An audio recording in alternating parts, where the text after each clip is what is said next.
तुम्हा तिघांना बघून मला मनोबल वाढलं आणि 5 सोडून मी 15 मिनिटं बोलणार. माझं नाव गजानन वाघ आणि तुमच्यावर इम्प्रेशन पडावं म्हणून नेहमी मला कालच एकाने सांगितलं की बोलताना बोला माझे सहसचिव मंत्रालय. तर मी अकोला विदर्भाच्या ग्रामीण भागातला आणि आमची साहेब पडकी घरं असत. म्हणजे पाटलाचा मुलगा घरात नाही त्यांना मला पाटील म्हणा, पडके वाडे. पण एक संस्कृती होती, गावात कोणी येऊ आमच्या घरी या, ती खाट टाकायची, गादी टाकायची फटकी, बसा बसा. म्हणजे पूर्वी संस्कृती काय होती बेबी, आमच्या घरात पाय लावा. पण तुम्ही आता कल्याणला फ्लॅटमध्ये राहतो आणि शक्यतो घरी कोणी येणार नाही याचे प्रयत्न करतो. आणि ती जगाची संस्कृती झाली, कारण आपली प्रायव्हसी डिस्टर्ब होते, आपल्या ट्युशन्स खराब होतात. मग पूर्वीच्या लोकांची ही वृत्ती का होती? किंवा लग्न कार्यासाठी मी आता अलीकडे जाणं बंद केलं. माझ्या नातेवाईकांना सांगितलं, म्हटलं लग्नात का आपण यायचं? कारण ही संस्कृती होती की विचार घरात आले पाहिजे. काय आले पाहिजे? आले. त्यांना काही माहीत नव्हतं.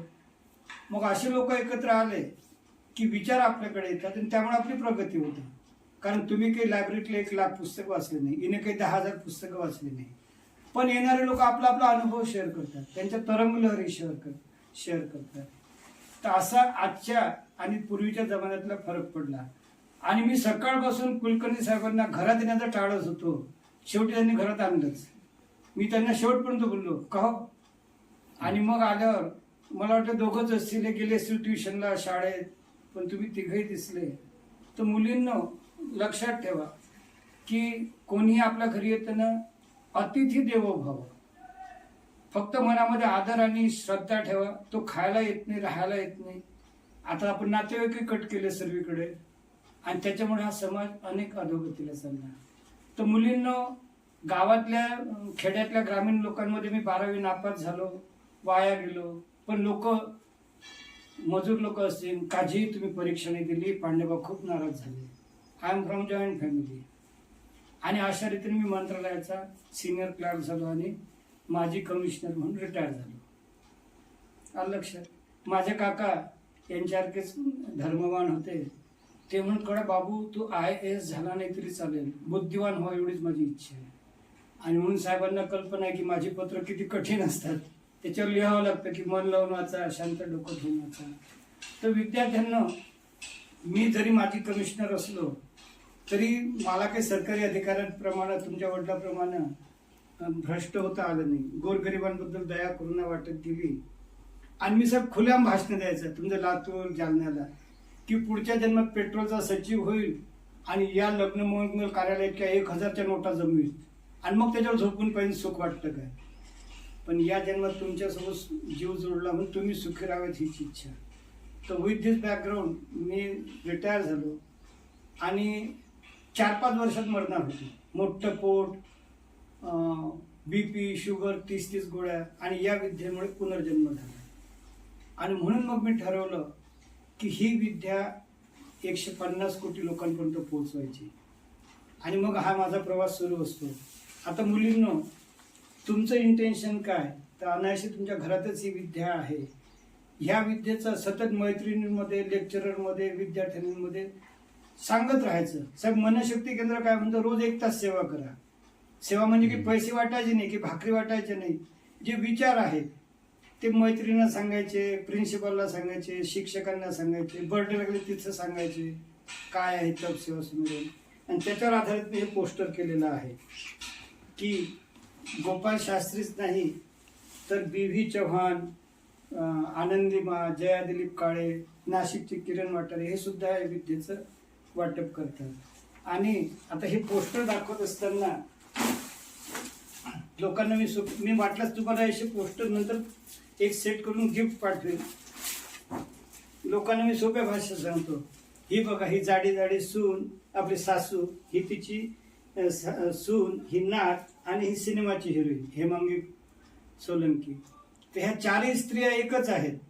जेव्हा ह्या विद्येचं तिने सुरुवात केली तर BP, डायबिटीस, शुगर सर्व निघून गेलं आणि सौंदर्य वाढलं.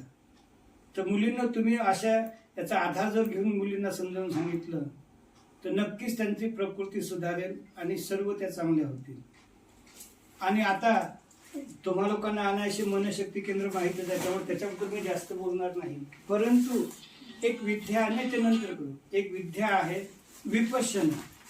तर जरूर तुम्ही संपर्कात राहा. आणि ह्या मुलांना जेव्हा 15 दिवस वेळ असेल, यांना मला वाटतं 18 वर्षापर्यंत 7 दिवसाचं शिबिर असतं आणि 18 वर्षाच्या वर उलट झालं का, 18 वर्षाच्या वर 12 दिवसाचं शिबिर असतं. तर त्याच्यामध्ये काय होतं की आपल्याला इतकी मानसिक शांती आणि इतकी सकारात्मकता मिळतं. आता आजच आम्ही पाहिलं की साहेबांनी आम्ही सकारात्मक होतो आणि समाजातल्या नकारात्मक शक्तीशी आम्ही चूप बसलो. मग तर ही विद्या मुलींनो आता तुमच्या घरातच आलेली आहे. ही मध्य प्रदेशच्या विधान भवनात 12 मार्च 2013 रोजी माहीत करून दिलेली आहे सर्वांना.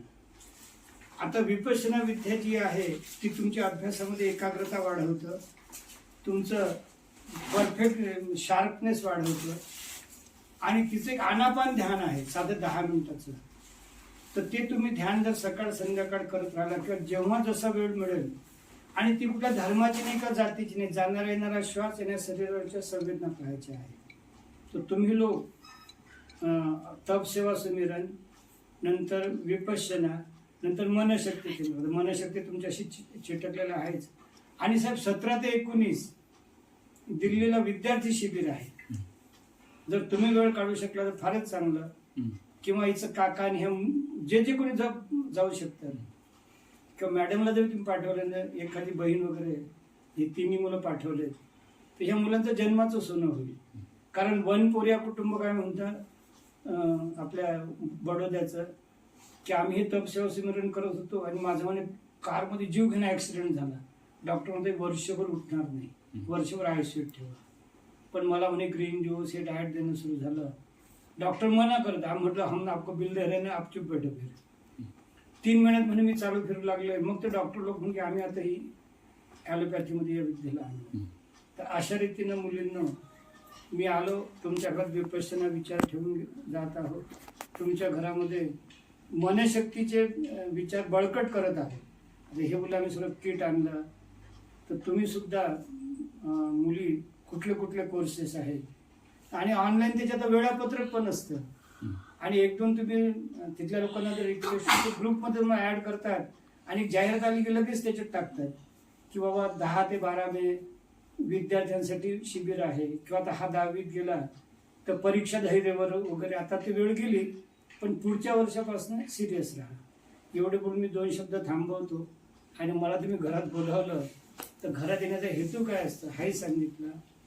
आणि मी साहेबांना अधिकारी असल्यामुळे थोडा प्रेमाचा दम भरला की मी गेल्यावर 2-3 दिवसांनी या तिन्ही विद्यार्थ्यांना त्यांच्या मनाने 10-10 ओळी मराठी, हिंदी, इंग्लिशमध्ये लिहायला सांगायचं आणि मला ते व्हॉट्सअपवर पाठवा. थँक्यू.